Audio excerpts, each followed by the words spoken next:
Just हम लोग आटा फैक्ट्री में आ चुके हैं। वेस्ट बंगाल और जमशेदपुर की टीम अभी हमारे साथ है।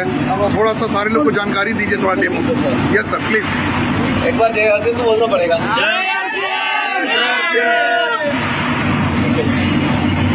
मैं आपसे आटा प्लांट के समझाने से पहले मैं आपका 2 मिनट का अलग समय लूंगा। इसलिए लूंगा मैं कि ये समझना कितना आवश्यक है। इसलिए अब सबसे बड़ी चीज ये होती है कि आप कहीं भी किसी भी चीज को, किसी भी प्लान को कहीं भी प्रमोट करोगे तो आपको एक इंट्रोगेटिव शब्द यानी एक प्रश्नवाचक चिन्ह का आपका सामना करना पड़ेगा, क्वेश्चन मार्क का, कि व्हाट, व्हाई, व्हेन, हु, आपको इनका सामना क्यों, कैसे, काहे, क्यों करना, तो सब चीजों को आप जवाब दे दोगे। लेकिन व्हाई शब्द एक ऐसा है ना, तो उसके लिए आपको थोड़ा जी समझना पड़ेगा।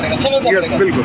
तो आप किसी को कहोगे आटा कर ले रहा हूँ, वो सीधा कहेगा क्यों ले, तो क्यों ले क्या सोल्यूशन मैं आपको बता रहा हूँ। और जब आपका इसका सोल्यूशन है तो आप सफलता की पहली सीढ़ी चढ़ चुकी हो। बिल्कुल। ठीक है जी। अब मैं आपके इस आटा प्लांट के बारे में आ रहा हूँ। आटा का किसी को पूछो आटा, गेहूं का आटा, गेहूं का आटा क्या है, गेहूं आटा, ये सीधा बाईपास, इन चीजों को सबको बाईपास कर दिया। आरसीएम इनको बाईपास नहीं करती। आरसीएम अपने सीक्वेंस से चलती है। ये सीक्वेंस इस प्रकार की होती है कि पहली चीज होती है गेहूं। मेरा वीडियो कुछ लंबा बना देख लेना। पहली चीज होती है गेहूं। गेहूं एक स्टैंडर्ड होता है गेहूं का कि कौन से स्टैंडर्ड का गेहूं होना चाहिए।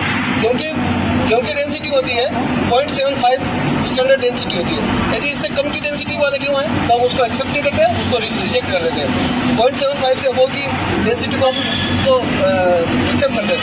0.75 का मतलब हो गया 1 लीटर में 750 ग्राम। ठीक है। इसके बाद में गेहूं का क्लीनिंग स्टार्ट होती है। क्लीनिंग में क्या होता है कि गेहूं जब प्रेशर से निकलता है तो जब प्रेशर से निकलता है उसमें छोटे छोटे टुकड़े वगैरह कुछ हो जाते हैं, तो उसको पहले यहाँ से इसको रिमूव कर लिया जाता है। अब इसके बाद में चीज होती है कि ये ऑर्गेनिक चीज है। ऑर्गेनिक चीज तो गेहूं की बाली के साथ में कुछ भी इसके जो टुकड़े वगैरह आएंगे इनको रिमूव कर लिया जाता है। थर्ड चीज में आती है कि इस प्रकार के इम्प्योर गेहूं होते हैं। इम्प्योर गेहूं का मतलब होता है कच्चे गेहूं बोलते हैं या धोते गेहूं बोलते हैं। इम्प्योर गेहूं का मतलब जिसमें अच्छे पके हुए नहीं है उनको पूरा अलग कर लिया जाता है। चौथी बार में आता है गेहूं खेतों में पैदा होता है, तो खेतों में नीचे गिरेगा, गोदाम में जाएगा, नीचे जमीन पे गिरेगा, तो निश्चित रूप से स्टोन वगैरह उसमें आ जाएगी, तो उस स्टोन को भी अलग कर लिया जाता है। अब आपका गेहूं साफ हो गया। लेकिन इसमें क्या एक दिक्कत आई थी कि गेहूं के साथ में जो मडबोल होती है, गेहूं के पौधे के साथ में जो मडबोल होती है वो मडबोल इसके अंदर आ जाती है और इनसे अलग नहीं होती। उसका कारण ये होता है कि उस मडबोल की डेंसिटी इस गेहूं के बराबर की होती है। क्योंकि सेम डेंसिटी की चीज मशीन अलग नहीं करती है, मशीन उस डेंसिटी पे चलती है। उसको जो कमांड दिया कि आपको इस डेंसिटी का एक्सेप्ट करना, इसका आपको रिजेक्ट करना, तो उस मडबोल को मशीन एक्सेप्ट कर लेती है। उस मडबोल को निकालने के लिए उस मडबोल की नेचर को चेंज करना पड़ता है। उस मडबोल की नेचर यानी उस मडबोल की डेंसिटी को चेंज करना पड़ता है।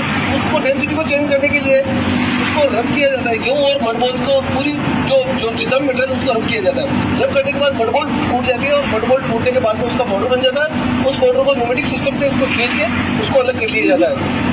और इसके अलावा जो भी इस डेंसिटी को कोई भी इसमें ऑर्गेनिक रिजेक्शन ले गया है वो भी इसमें टूट के इस प्रकार से अलग हो जाता है।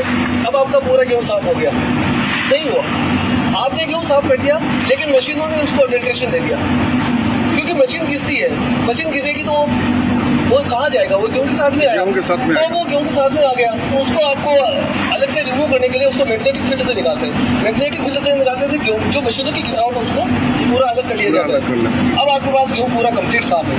अब कंप्लीट साफ है, लेकिन एक चैलेंज और आ गया कि आपने जो पाउडर साफ किया था उस पाउडर में क्या हुआ कि आपकी जो ये क्योंकि एक छोटी सी एक लाइन है उसके बीच में पाउडर फंस गया। अब उस पाउडर में दस्त ये एडल्ट्रेशन एक तरह से। अब इसको निकालना है। इसको निकालने के लिए एक नीडल्स की जो मशीन होती है उसमें नीडल्स लगी हुई थी, उसमें इसको रोटेट करते हैं। रोटेट में क्या होता है वो नीडल्स जहाँ भी आता है उसको बिल्कुल ब्रश उसको ये करके नीडल्स से साफ करके बीच वाला ये निकाल देता है। आपका गेहूं पूरा कंप्लीट है। अब गेहूं आपका पूरा कंप्लीट है कि लेकिन जहाँ पे आपने गेहूं रखा है या जिसने भी गेहूं रखा है, गेहूं किसान होता है, किसान भी वहाँ अपने घर पे रखता है, उसके बाद मंडी में आता है तो मंडी में गेहूं रखता है, किसी गोडाउन में रखता है। तो आप सब चीजों की चौकीदारी कर लोगे लेकिन चूहे की चौकीदारी आप नहीं कर सकते हो। तो चूहे क्या करते हैं कि अपनी उछल कूद करते हैं और इसमें अपनी जो भी एक्टिविटीज वो कर देते हैं तो इसको गंदा कर देते हैं। उस गंदगी को निकालने के गेहूं को वॉश किया जाता है। इसको गेहूं को वॉश करने के लिए अपने पास 2 कारण होते हैं।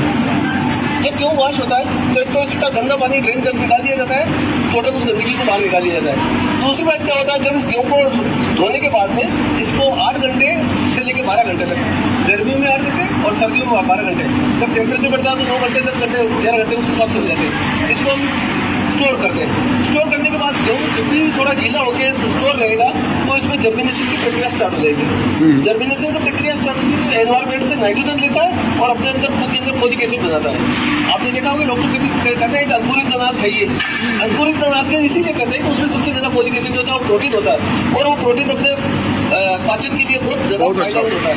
तो गेहूँ में भी इस प्रकार का प्रोटीन अपन पैदा करते हैं एक तरह से नेचुरल, और नेचुरल गेहूँ का जो प्रोटीन होता है तो ये अपने को पिसाई के अंदर मिलेगा। अब आपका गेहूँ भी कंप्लीट हो गया, अपने को फोलिक एसिड भी मिल गया, और अब हमारी पीसने की तैयारी। ये पीसने के लिए ये जो आयरन कोटेक्स पाउडर इसके अंदर पीसा जाता है। जो बना होल है उसमें एयर को इनपुट किया जाता है, जो कूलिंग एयर है उसको इनपुट किया जाता है, और ये बीच में जो 6 आपके लाइनें हैं इसमें वो एग्जिट होती है। जब ठंडी हवा आएगी और वो एग्जिट कंप्लीट होती रहेगी तो एक कूलिंग सिस्टम तैयार हो गया है। उसमें आटा गर्म नहीं होता है, पत्थर गर्म नहीं होता है, और उसमें न्यूट्रिशन लॉस बिल्कुल नहीं होता है। आपका आटा कंप्लीट, किसी भी प्रकार का कोई एडिशन नहीं, कुछ भी नहीं रहा, लेकिन फिर एक एडिशन आपने डाली। वो कौन सा डाला? ये पत्थर में घिसा।